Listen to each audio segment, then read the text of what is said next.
Do capítulo 37 ao capítulo 50 de Gênesis, e agora nós estamos começando a última série de Gênesis deste ano, nós temos José como personagem principal, seja ele sendo falado ou como pano de fundo. Jacó ainda está vivo, nós acabamos de ver isso, e ele vai ficar vivo até o finalzinho de Gênesis, assim como Isaac desaparece de parte da narrativa e lá no final seus filhos vão sepultá-lo, ou seja, parte da sua vida mais avançada em idade não é mencionada e depois somente sabemos da morte dele. Mas, curiosamente, o capítulo 35, se você deixou sua Bíblia aberta, o capítulo 35 é o final da história, praticamente dito, de Jacó, da narrativa a respeito de Jacó, e encerra lá no finalzinho com a morte de Isaac. O capítulo 36 parece um parêntese aberto, porque, de repente, o texto entra na descendência de Esaú. O foco sai de Israel e volta para Esaú, e dá ali a descrição dos descendentes de Esaú até mostrar os grandes reis e governantes que vieram da descendência de Esaú, irmão de Jacó. Fecha-se novamente o parêntese, é como se fosse a necessidade que o autor sagrado teve, por inspiração, de nos dar uma informação que tem sim importância e nós vamos ver por quê. Parece que o capítulo 37 está retomando o capítulo 35, mas o capítulo 36 é muito importante para nós. Aqui no versículo 1, de repente aparece assim: Jacó habitou na terra das peregrinações de seu pai, na terra de Canaã. Esta é a história de Jacó. Retoma isso falando de Jacó, mas de repente entra na história de José. Então é como se o autor de fato estivesse encerrando algo, versículo 1 e 2, e entrando de fato, a partir do versículo 3, numa nova esfera da narrativa. Essa seção toda, que vai do capítulo 37 até o capítulo 50, tem por personagem principal José e seus irmãos. Porque, embora nós pensemos que a ideia é trazer José à tona, ele é muito importante, ele é um grande herói da fé, mas, de fato, Deus está nos mostrando como foi a relação com os filhos de Jacó, porque é desse povo todo que sai a nação de Israel e se consolida, portanto, a terra e o povo da aliança. Para vocês terem uma ideia, Gênesis 38, próximo sermão, ele vai se concentrar em Judá. E há algo muito estranho que aconteceu. Se você quiser saber o que, volte domingo que vem.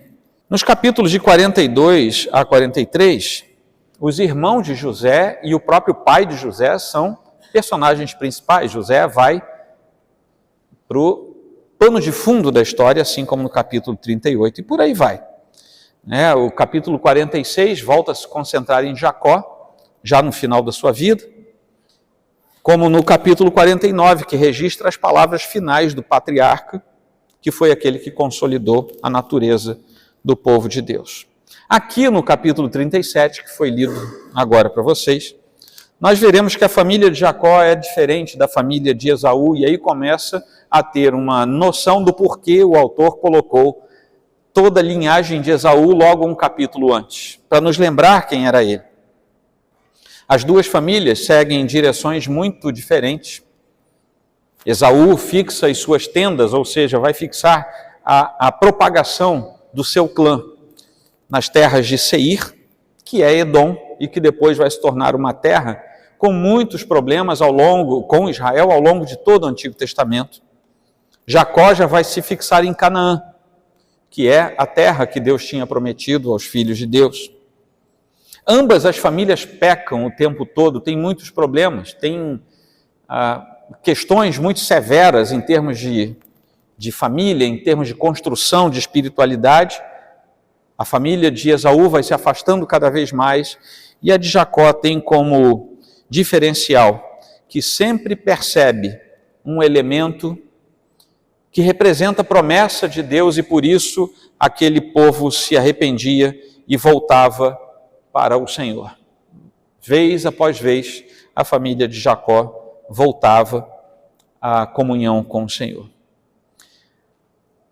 Esse capítulo aqui traz para nós uma questão muito séria, porque nós estamos vendo parte da história de uma família. Podia ser a sua família. Se você quiser ver confusão entre irmãos, espera aquele que tem os bens morrer. Espera seu pai e sua mãe morrer e testa para ver se a família era unida de verdade. A coisa mais comum que nós temos são famílias entrando em litígio por questões materiais. E algumas vezes litígios que chegam à beira da fatalidade. Podia ser a minha família, podia ser a sua família. Uma das coisas que mais assola a mente humana, a mente do Filho de Deus, será que Deus estava ali? Porque ao final desse capítulo nós lemos que por uma contenda com os irmãos, José, que era o irmão mais novo, caçulinha aqui nessa história, foi jogado dentro de um buraco quando passou uma caravana de mercadores, pegaram ele de dentro do buraco e venderam por 20 moedas de prata. E eles ainda dizem assim, vamos fazer isso porque nós não podemos fazer mal ao nosso irmão. Imagina se eles quisessem fazer mal. Venderam o irmão como escravo e todo feliz da vida porque não fizeram mal ao irmão. Muitas vezes nós nos perguntamos, porque sofremos em consequência das questões naturais, das circunstâncias da vida, muitas vezes nós nos perguntamos, será que Deus não estava ali? Será que Deus não podia evitar? Parte dos nossos irmãos cristãos das mais diversas denominações estão mundo afora sofrendo perseguições religiosas, sofrendo perda dos seus direitos civis, sendo colocados nas mais difíceis situações, e alguns deles podem lá no coração se perguntar, será que Deus não podia ter evitado isso, não? Nós vemos muitas vezes o povo de Deus diante dessas circunstâncias, diante de momentos difíceis, adversidades, mas no final de tudo, o que nós vemos na Escritura é que Deus cumpre os seus propósitos, que são santos, são perfeitos, são verdadeiros e vão favorecer o seu povo de alguma maneira. Nesse texto que nós lemos, eu dividi para nossa reflexão em duas partes. Até o versículo 11, nós trabalhamos com os sonhos de José. Logo no começo, nós entramos novamente na história. Abraão, Isaque e Jacó já tinham deixado a proeminência do texto, da narrativa. Mas as promessas de Deus a Abraão começavam a ganhar um contorno mais intenso, mais claro e mais prático, mesmo que as pessoas daquele tempo ainda não percebessem isso. Poucos personagens bíblicos vão tipificar tão claramente o próprio Jesus Cristo quanto José o fez. São mais de 10 capítulos em que esse tipo de Cristo aparece no texto bíblico. E o fato é que há uma série de semelhanças entre José e Jesus Cristo. Só que José começa a sua carreira de modo muito estranho. Um pensador do século passado, ele diz que o futuro agente e porta-voz de Deus no Egito dificilmente podia dar uma impressão pior de sua aparência à primeira vista. E ele diz que José era gabola, mimado, portador de recado e fanfarrão. Foi assim que esse pensador chamado Sternberg qualificou José. E eu não sei se vocês perceberam, nos primeiros versículos, de fato, há toda essa qualificação em que José não parecia em nada com um bom filho de Deus. Um outro pensador diz que José tinha 17 anos, era aprendiz de pastor que delatava seus irmãos. José provavelmente exagerava as coisas erradas que seus irmãos faziam. E Greidanos, esse pensador, continua dizendo que ele o fazia simplesmente por imaturidade, por não ser ainda um crente maduro. Resumindo, o autor sagrado faz um quadro de José em que ele é um tolo. Meus irmãos, muitas vezes nós começamos a jornada sendo tolos. Nós não sabemos quais serão os momentos finais da nossa vida, e pode ser que terminemos como grandes servos de Deus. Mas muitas vezes nós começamos como José, sendo tolos, sendo infantis, sendo imaturos. E quando nós nos deparamos com textos da Escritura como esse, nós precisamos reconhecer que Deus, o mesmo Deus que trabalhou na vida de José, também pode trabalhar na nossa vida. Nós sabemos, depois de lermos com muito cuidado o Novo Testamento, principalmente, que é muito mais importante a forma como nós terminamos do que a forma como nós começamos. José começou muito mal, mas ele terminou bem. Nós vamos ver isso nos sermões futuros. Mas ele começou muito mal. Eu não sei como é que você começou a sua caminhada, e eu não sei como é que você está hoje na sua caminhada. Mas o fato é que Deus pode transformar aquilo que nós somos em outra coisa. E Deus pode nos transformar de tolos em heróis dentro do seu povo. Talvez por tudo isso a família da aliança, ainda representada pela família de Jacó, não reconheça, não receba com bons olhos aquilo que José inadvertidamente era verdade, mas nem toda verdade pode ser dita de qualquer maneira, porque nós podemos ofender as pessoas com a verdade, se ela for dita de forma inadequada e na hora errada. José chega perante eles e expõe os dois sonhos que ele teve. Nós não sabemos qual foi o intervalo entre um sonho e outro, mas o fato é que ele foi profundamente imaturo, infantil.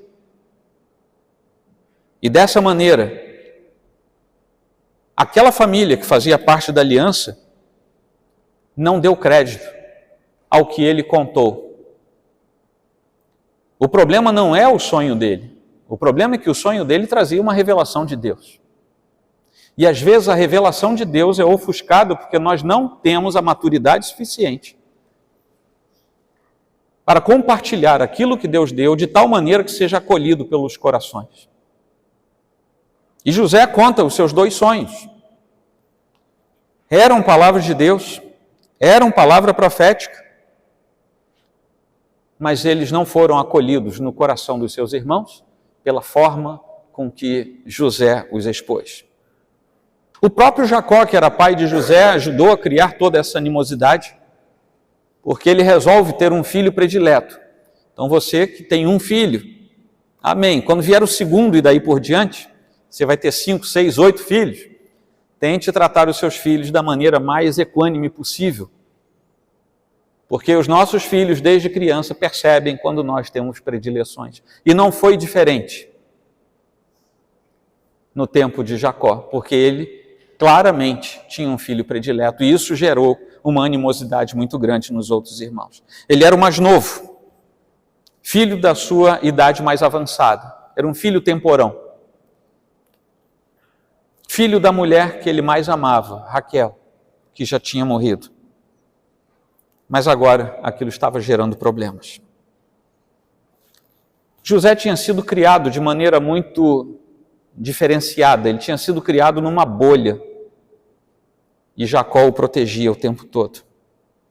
O Senhor, no entanto, naquele tempo, e nós vamos ver isso no Antigo Testamento todo, o Senhor naquele tempo costumava revelar os seus segredos, os seus mistérios, basicamente por dois métodos, por meio de visões e por meio de sonhos. E foi por meio de sonhos que agora Deus também estava predizendo algo que aconteceria. E nós não temos no Antigo Testamento nenhum registro, nenhum sequer, de um israelita que requeresse uma habilidade especial para interpretar sonhos. Todas as vezes que nós vemos interpretação de sonhos no Antigo Testamento, era algum estrangeiro pedindo que um israelita interpretasse. O povo de Israel estava acostumado com os sonhos. E agora começamos a descer um pouco mais, a aprofundar um pouco mais. Quando José conta os dois sonhos para os seus irmãos, eles não tiveram dúvida, eles estavam acostumados. Deus fala através de sonhos. Não é difícil você entender o que a palavra de Deus diz. O difícil é você aceitar o que a palavra de Deus diz. Não é difícil você entender que Deus salva. Não é difícil você entender os princípios da pecaminosidade, aquilo que nós somos. O difícil é você engolir isso. Porque você faz parte de uma raça caída e você afronta a divindade e a santidade de Deus. Isso é difícil. E aqueles irmãos de José também tiveram a mesma dificuldade. Eles sabiam que Deus estava falando. Eles sabiam que Deus estava dizendo: o mais novo de vocês é quem vai reger e vocês vão se curvar diante dele. E eles não aceitaram isso. Eles não rejeitaram o sonho de José, eles rejeitaram a palavra de Deus. Tanto é verdade que Jacó, no segundo sonho, que também repreendeu José, diz o texto que ele, percebendo o que estava acontecendo, ficou quieto e guardou aquilo no coração. Ele sabia que era Deus falando. Como você sabe que é Deus falando quando você é confrontado com o seu pecado, mas você não quer engolir, aquilo atravessa na sua garganta. Porque essa é a nossa natureza caída. Se até o final da sua vida você aceitar a palavra de Deus como ela é e se render a Ele, você vai por um caminho. Se você não aceitar, você vai para o outro. Sinto muito. Não é este pastor que fala, é a Escritura quem diz. Vejam bem, e nós dizemos o quê? Mas eu não penso assim. Eu não acho que seja isso. Você está fazendo a mesma coisa que os 11 irmãos de José. A Bíblia não nos chama para nós acharmos nada. A Bíblia nos chama para nós ouvirmos a palavra de Deus e aceitá-la como ela é. Tanto é verdade que você sabe o que é certo e errado, você sabe o sim e o não. Você sabe a distinção. Ontem à noite eu estive no culto dos 130 anos, 135 anos, culto de gratidão ao Senhor pelo aniversário de 135 anos do nosso sínodo, lá na igreja do Rio. Saí de lá umas 21 horas, 21h10, e vim ali pela Lapa. Estava meio engarrafado. E enquanto eu passava por ali, como já tinha bastante tempo que eu não passava ali à noite, eu não me lembrava, ou não sei se piorou, porque enquanto eu passava por ali eu falei assim: meu Deus, deve ter sido por menos coisa do que eu estou vendo que Sodoma e Gomorra acabaram. Sério, eu pensei. Diante de Deus que eu pensei isso. Ai desta geração que se torna idólatra de si mesmo e que anda em pós do seu próprio delírio hedonista, e o que vale é o prazer pelo que ela quer. Ai desta geração que num país como o nosso ouve falar a respeito de Deus, mas não quer engolir a verdade de Deus. Nessa primeira fase, José é mostrado como alguém absurdamente tolo, mas os seus irmãos são absurdamente afrontosos contra a informação de Deus. Está tudo errado ali. Mesmo se fosse hoje, dificilmente uma pessoa um pouco mais equilibrada ia contar os sonhos que teve, sabendo o que eles representavam, do jeito que José contou. Mas, vamos lá. Chega a hora que até o seu pai fica com certas reticências, embora guarde no seu coração que aquilo ali podia significar de fato alguma coisa. E Jacó ficou meio chateado, porque ficou muito claro, quando ele conta o segundo sonho, que Jacó era o sol, Bila, sua madrasta, era a lua, e as 11 estrelas eram seus 11 irmãos. Gente, não tinha o que falar ali, era isso que ele estava dizendo. Jacó talvez tenha ficado um pouco pensativo, porque ele próprio guardava na memória as suas experiências também com os sonhos, coisas que nós já tratamos aqui. A partir do versículo 12, a história se volta também para os atos dos filhos de Jacó, para os irmãos de José. O cenário vai mudar de Hebrom para Siquém, depois para Dotã. O cenário vai mudando de cidade após cidade. Siquém ficava a cerca de 75 quilômetros de Hebrom, mais 25 quilômetros ficava o povoado de Dotã. E no final de tudo, também mudando o cenário, Jacó, ainda lá em Hebrom, José vai parar no Egito. Então há uma sucessão de mudanças geográficas. Curiosamente, o pai dele chama e diz assim: vai lá ver se seus irmãos estão bem. Eles estavam em Siquém. Você imagina por que Jacó, àquela altura do campeonato, diz para o seu irmão mais novo: vai lá ver se seus irmãos estão bem, eu estou preocupado com eles?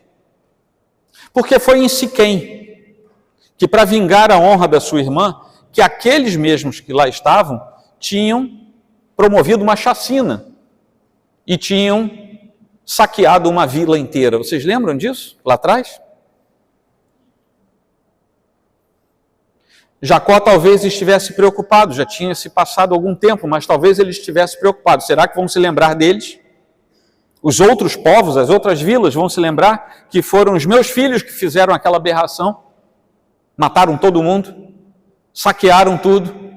Será que eles estão bem? Será que alguém se lembrou? Será que estão agora atrás dos meus filhos? Essa é uma possibilidade clara. E Jacó envia José para ver se está tudo bem, para ver se havia paz. Shalom. Mas lá no começo do capítulo, nós já vimos que os seus irmãos não tinham mais palavra de paz, não tinham mais shalom. É isso que aparece nos dois lugares. Ou seja, Jacó envia José para ver se havia paz, mas os seus irmãos já tinham deixado claro que com ele não havia paz. O confronto era certo. Somente quando chega lá naquele lugar, José descobre que seus irmãos já tinham ido para outra parte, e vai atrás deles.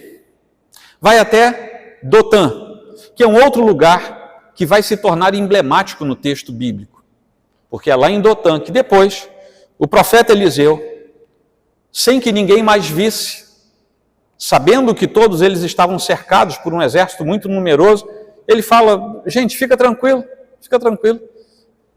são mais aqueles que estão conosco do que aqueles que estão contra nós. Vocês lembram disso? Foi exatamente nesse lugar. Os lugares que aparecem no texto do Antigo Testamento são muito emblemáticos. José também estava cercado agora, não por um exército numeroso, mas pela hostilidade crassa dos seus irmãos, que era muito bem conhecida de José. Estava sozinho, longe do pai, que era o seu protetor. José, a essa altura do campeonato, ele vestia uma túnica talar de mangas longas. Você viu isso escrito ali no texto quando eu li. Somente 2 lugares da Bíblia trazem a palavra para esse tipo de vestimenta. Aqui com José, e quando vai descrever a vestimenta real da princesa Tamar. Isso quer dizer que quando Jacó fez aquele manto, ele de certa maneira estava dizendo para os outros filhos que eram mais velhos, e na cultura da época isso era inconcebível. Ele, que é o menor, é quase um rei diante de vocês. Aí vem ele, eles já ficaram com raiva por causa daquilo. Você lendo o texto, você fala assim: mas por que eles ficaram com tanta raiva por causa de uma roupa, de um sobretudo, de uma túnica? É porque aquela túnica tinha um significado diferente. E para piorar, ele conta os sonhos do jeito que contou. E é assim que ele aparece. Toda vez que ele podia, ele aparecia com aquela túnica. Ele parecia aquela piada do piolho. Sabe, José parecia, sempre que podia, ele azucrinava também os seus irmãos. Ele era o queridinho do papai, ele depois corria para perto de Jacó e ficava tudo bem. A partir do versículo 18, as coisas começam a mudar. Porque Jacó tinha mandado José, agora José está chegando. Quando os irmãos viram José de longe, reconheceram, não sei se pela túnica ou pelo jeito de andar, reconheceram José e tiveram tempo para conspirar contra ele. Eles o identificam não pelo nome, mas por uma palavra de ressentimento. Lá vem o grande sonhador. Não falaram, lá vem nosso irmão, lá vem o caçula, lá vem José. Não, lá vem o grande sonhador. E tiveram 3 ideias. A primeira ideia era de assassinar o irmão. Era tudo gente boa. Vamos assassinar o nosso irmão. Essa é a primeira ideia. A palavra traduzida aqui por vamos matá-lo não tem uma conotação de juízo. É diferente, porque no Antigo Testamento, quando você matava alguém, porque era algo de juízo, o sujeito pecou, matou alguém, seja lá o que for, mas com processo de juízo era outra palavra. Essa aqui não, é assassinato simplesmente, é matar por matar. É a mesma palavra que aparece lá em Gênesis 4:8. Estando eles no campo, Caim se levantou contra Abel, seu irmão, e o matou. É o mesmo verbo. É assassinar, é matar por matar.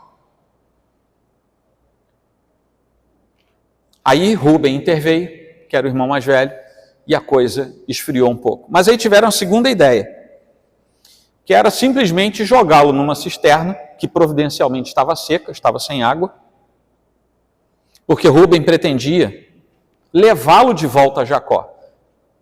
Ou seja, a ideia dele é o seguinte: não assassinem o irmão, joguem num buraco, porque ele queria voltar lá, pegar José e levá-lo de volta para Jacó. Mas Judá, quando viu a caravana passando, uma caravana de mercadores, teve a terceira ideia. Olha, a gente está jogando dinheiro fora, não vamos matar o nosso irmãozinho, vamos vendê-lo como escravo. É uma ideia maravilhosa. Espero que você não tenha essa ideia com nenhum dos seus entes queridos, mas foi isso que eles fizeram. E venderam o seu irmão por 20 moedas de prata. Rúben voltou e descobriu que eles tinham se livrado do irmão. A conspiração tinha sido bem sucedida e eles tinham se livrado de José. Algumas coisas acontecem aqui na construção desse texto que mostram uma insistência do autor para que nós entendamos que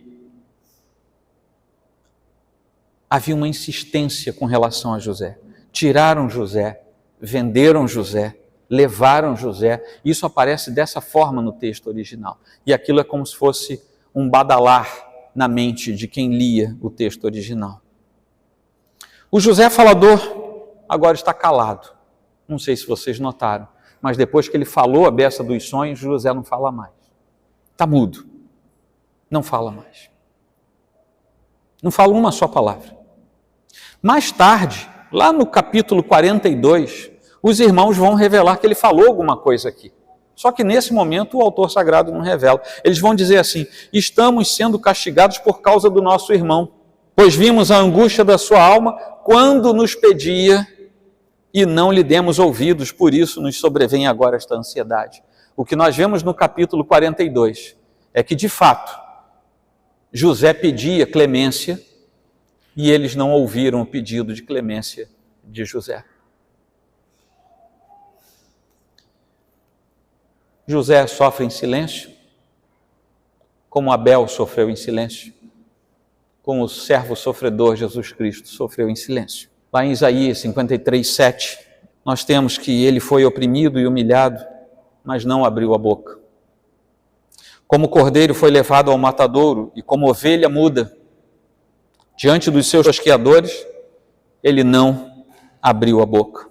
Muito tempo depois, o eunuco vai se encontrar com Filipe, já lá no livro de Atos, capítulo 8, e vai dizer o seguinte: peço que você me explique a quem se refere o profeta. A quem Isaías estava se referindo? Ele fala de si mesmo ou de outra pessoa? Então Filipe explicou. E começando com esta passagem da Escritura, anunciou-lhe a mensagem de Jesus.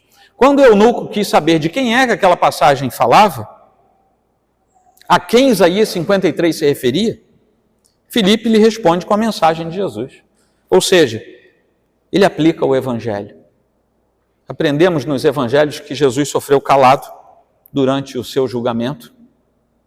Jesus guardou silêncio e nada respondeu ao sumo sacerdote. Está lá em Marcos 14. Não disse mais nada a Pilatos. Marcos 15. E ao rei Herodes não lhe respondia nada. Lucas 23. José, ao sofrer em silêncio, prefigura o sofrimento silencioso de Jesus Cristo. Os irmãos de José criaram um estratagema para iludir o Jacó já velho, e mataram um bode, sujaram aquela túnica especial de sangue, enganaram seu pai, que não sabia direito da história, assim como Jacó tinha enganado Isaac também, seu pai. Os irmãos usaram a roupa do irmão e o sangue de um bicho, um cabrito. Jacó tinha usado também as vestes de Esaú e a pele de cabritos. Jacó sequer desconfia dos filhos e realmente acredita na morte de José e fica muito mal, porque ele reconhece a túnica, acha que um animal selvagem despedaçou o seu filho e ele fica chorando inconsolável e não tem consolo. Os mesmos irmãos que fizeram tudo, diz o texto bíblico, foram tentar consolar. Parece coisa de filme, né? O assassino tentando consolar a viúva, sabe aquele negócio que você vê em filme de vez em quando? Era mais ou menos isso. E o capítulo se encerra com José chegando ao Egito, sendo vendido a Potifar, que era um oficial de Faraó, que era o comandante da guarda pessoal do próprio rei, vendido como escravo. A partir daí, José estava começando a sua jornada em direção ao centro do poder do Egito, que era o maior império da época. O problema é que ele ainda não sabia disso. E no final desse capítulo, antes de nós concluirmos e aplicarmos, nós temos mais uma coisa a dizer. O momento que você vive hoje não é o momento final da sua vida. E você não sabe sequer o que vai acontecer daqui a segundos na sua vida. A morte não manda recado para ninguém, ela chega. E chega às vezes da maneira mais inusitada que você possa imaginar. Ela não manda recado. Nós não sabemos qual é o final. Você também não sabe, por outro lado, se as circunstâncias que você passa hoje vão ser transformadas em outra coisa e você viverá uma vida muito melhor do que a que você tem hoje.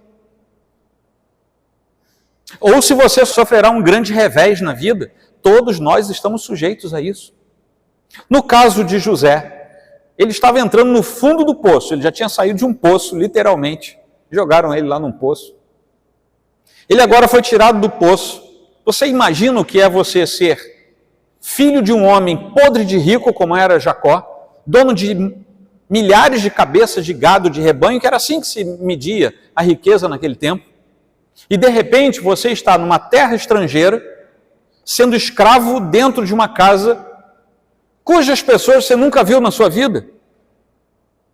Foi isso que aconteceu com José. Um revés de um dia para o outro. Nós sabemos o fim da vida de José e o fim da história, mas aqui ele ainda não sabia. Você não sabe o fim da sua vida. E é por isso que nós temos que nos agarrar com Deus. Porque Deus, no sentido em que eu vou falar, ele é parcial, ele tem compromisso com os seus filhos. Ele não tem compromisso com quem não é seu filho. Quem não é seu filho fica largado ao léu do destino. Se você não sabe o que é isso, leia Romanos capítulo 1 e você vai saber o que é. Porque assim como eu falei, ai daqueles, eu também falo, ai daqueles sobre os quais não está a mão do Senhor a guardá-los. E se você não é filho de Deus, você não tem a mão do Senhor a guardá-lo. A que conclusões e aplicações nós podemos chegar? A primeira delas é a eleição. O favoritismo de Jacó por José mostra uma falsa eleição, uma distorção.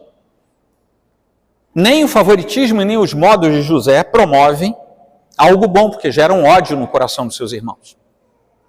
Não são coisas naturalmente justas e, por isso, geram a repulsa naqueles que tomam conhecimento disso. Mas há um paralelo nisso em que muitas pessoas, por causa dos atos naturais como esse, não reconhecem que Deus elege aqueles que haverão de ser salvos. E Ele os atrai a si com seu poder. E essas pessoas muitas vezes continuam dizendo que a doutrina da eleição simplesmente não é justa, mas sob que parâmetro? Porque começam a analisar algo que não é da estrutura natural a partir de um ponto de vista natural. Nós podemos dizer o que Jacó fez foi errado.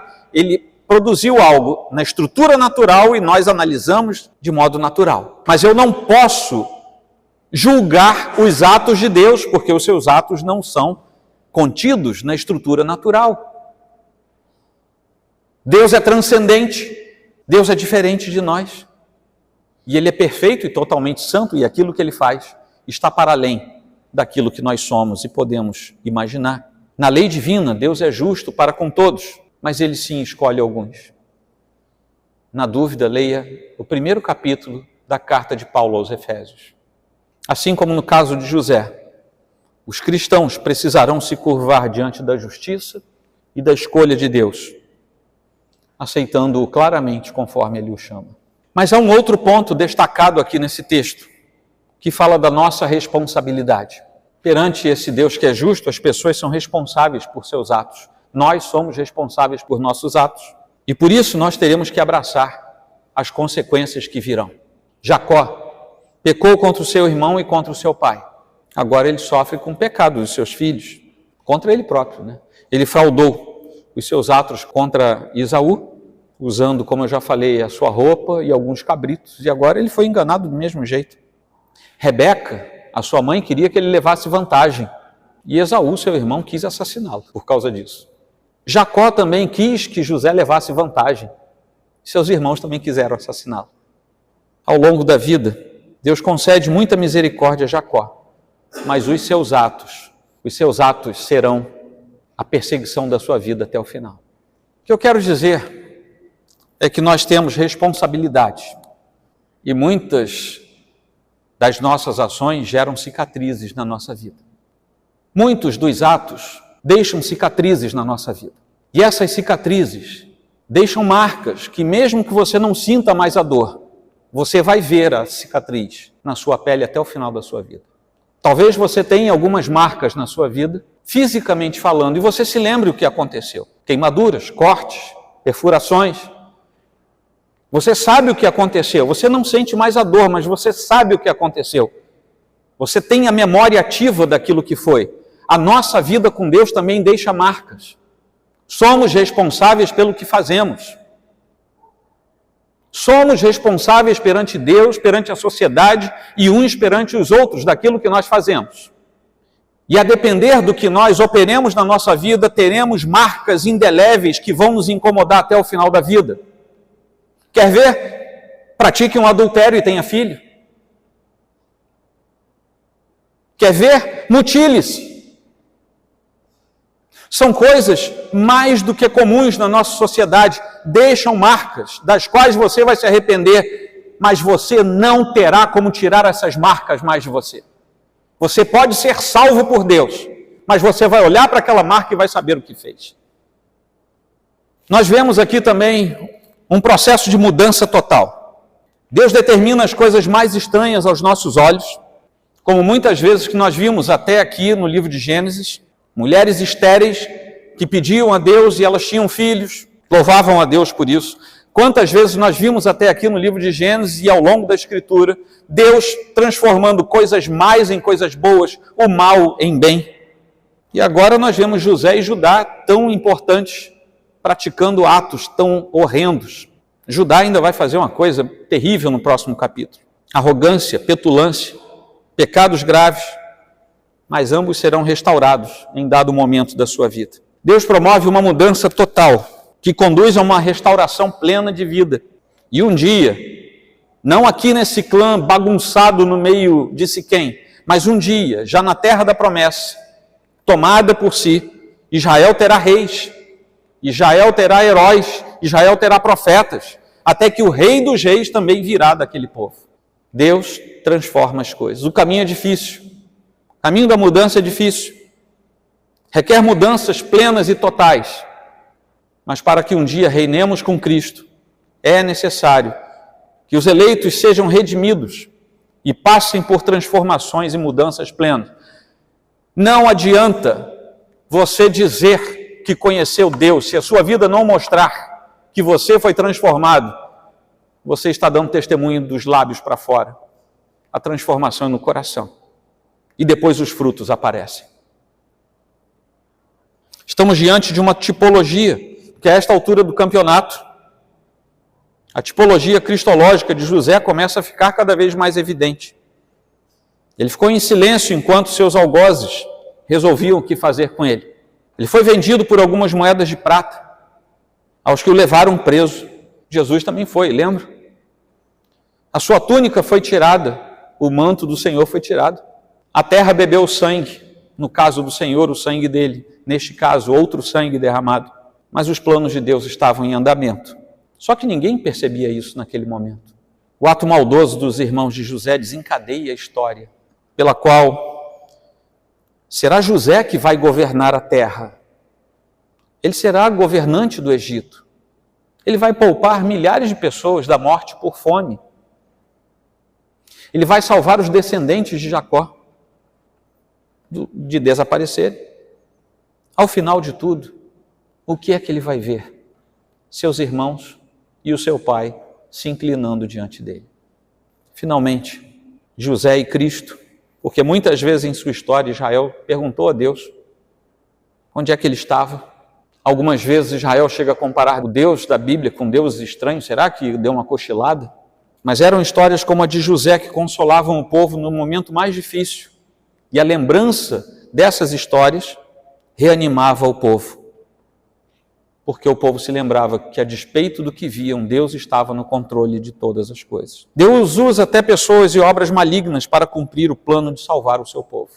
Isso está registrado na Escritura. Nós vemos também isso em Jesus Cristo. E vemos isso nele porque José de fato prefigura o Salvador.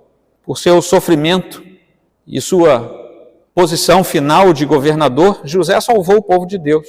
Jesus, por seu sofrimento, morte, ressurreição e ascensão, salvou o povo de Deus.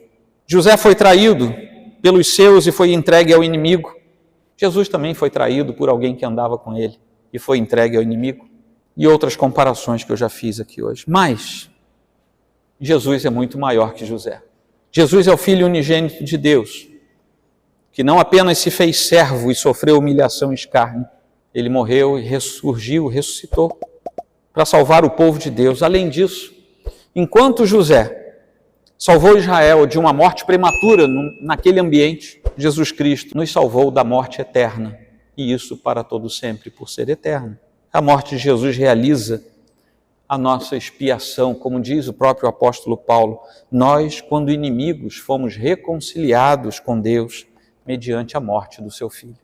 E para encerrar, para nós levarmos para casa, Deus usa até mesmo as obras mais, pessoas mais, circunstâncias mais, para cumprir o seu plano eterno e perfeito. Isso precisa nos fazer descansar. Ao invés de ficarmos atribulados com o que nos cerca, precisamos descansar que Deus continua no seu alto e sublime trono, governando todas as coisas. José foi de sonhador, infantil e tolo, imaturo que ele era, a escravo. E parecia que a história tinha acabado. Mas depois ele foi de escravo a governador. Porque as coisas mudam. Segunda aplicação para nós é que a história de José nos traz conforto em tempos difíceis. E nela nós vemos que Deus nunca se ausenta. Ele sempre está com seus filhos. Deus nos salva, Deus salva os seus eleitos, em meio e por meio até mesmo das injustiças que nós vemos neste mundo. Porque Ele sempre está no controle. Seus planos jamais serão frustrados. Deus faz com que tudo trabalhe em favor dos seus filhos. E eu encerro com o que Paulo diz em Romanos 8, 18 e 28. Tenho por certo que os sofrimentos do tempo presente não podem ser comparados com a glória a ser revelada em nós. Todas as coisas cooperam para o bem daqueles que amam a Deus, daqueles que são chamados segundo o seu propósito. Amém? Vamos inclinar a nossa fronte.